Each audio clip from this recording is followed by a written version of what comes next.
One person last week called me up saying that he's a self-made man. He's a software professional and worked hard and has made lot of money.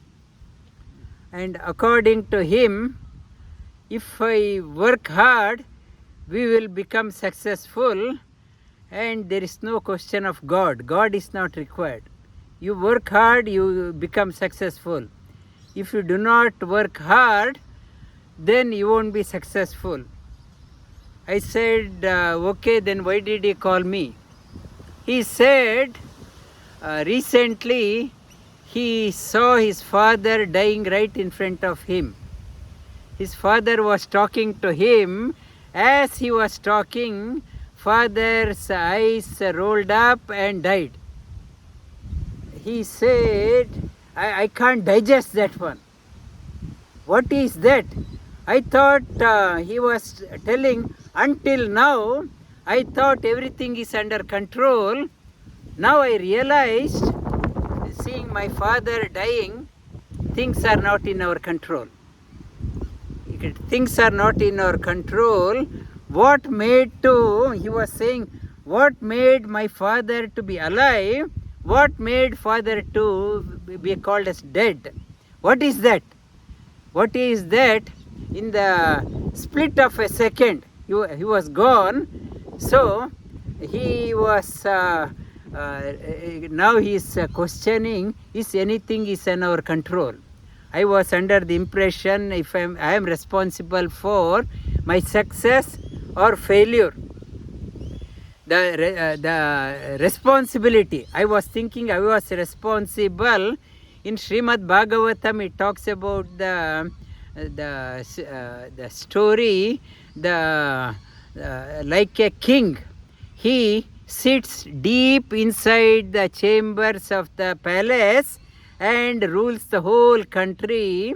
This jiva, soul, hidden deep within, it manages the whole life. Through that one, it is hidden deep within, it is functioning like a king. King doing all the jobs get done. And it talks about who is in the operation, who is taking the responsibility. If you ask the limbs, you have done so many things, are you responsible?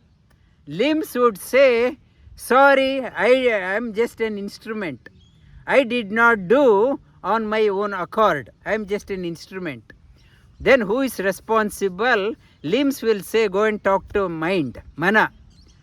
Go and ask the mind. Mind also will say, sorry, I am just an instrument. I was not responsible for the decision that person has made. So ask the intellect. Go and ask the intellect. Intellect will say, sorry that sometimes my mind is alert, sometimes not alert. It is not in my control. I am not responsible. I am not responsible. Then whom should you ask? You should ask the karma. We are acting according to our karma.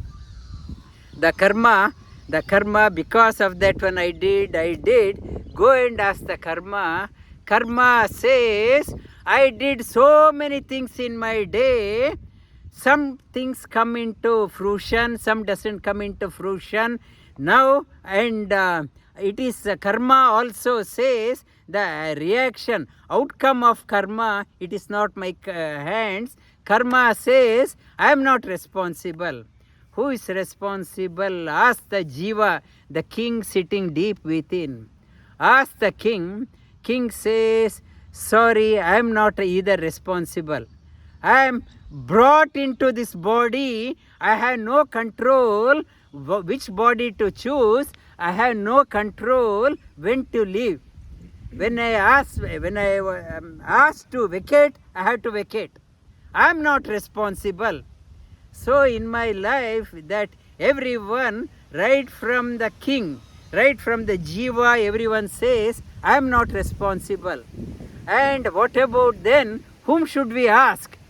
Ask the God. The Bhagavan says, even I am not responsible. Even he says, I am not responsible. Name parthasti kaunteya trishu lokeshu vartayah the trishu lokeshu karmana nana vapta avaptavyam varta evasa karmani. Shri Krishna says in Bhagavad Gita, I am not responsible for whether we are enjoying the happiness or suffering. Our happiness or suffering, God says, I am not responsible. I am not responsible if I am suffering. So it is says, Nana, Shri Krishna, Name, I have nothing to do. I have nothing to do in the, it's your happiness or sad, I am not at all attached.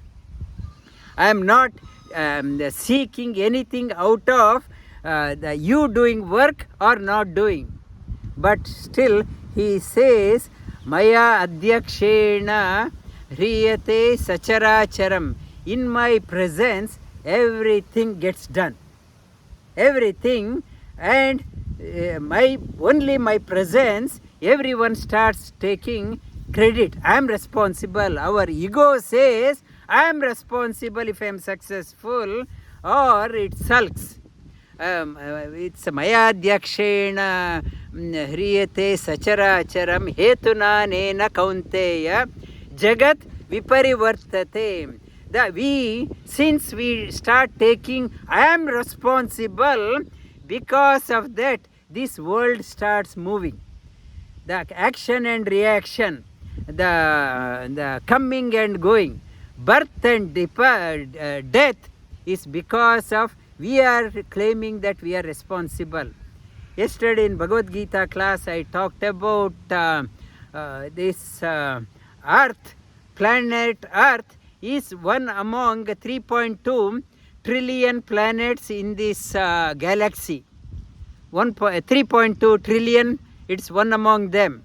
What about the sun? Sun is one among 200 billion stars in this Milky Way. And NASA, they are saying that this Milky Way, that type of Milky Way, according to them, there are 2 trillion Milky Ways such as that one. 2 trillion Milky Ways.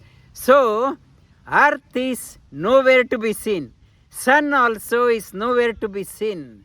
But on the other token, we are saying that I am responsible. You are nowhere, even Earth also is nowhere in the picture. Sun is nowhere in the picture. And why do you claim you are responsible? Meditation is nothing but offloading our responsibility. We keep saying, I am responsible because of these things are happening. House is running because of me. Work is going because of me.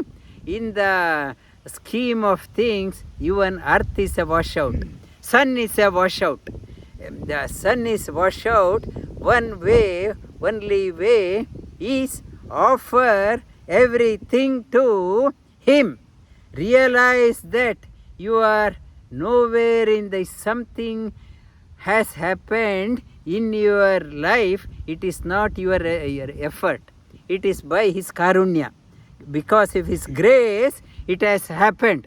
Not to take responsibility for success or failure, shrug off the responsibility.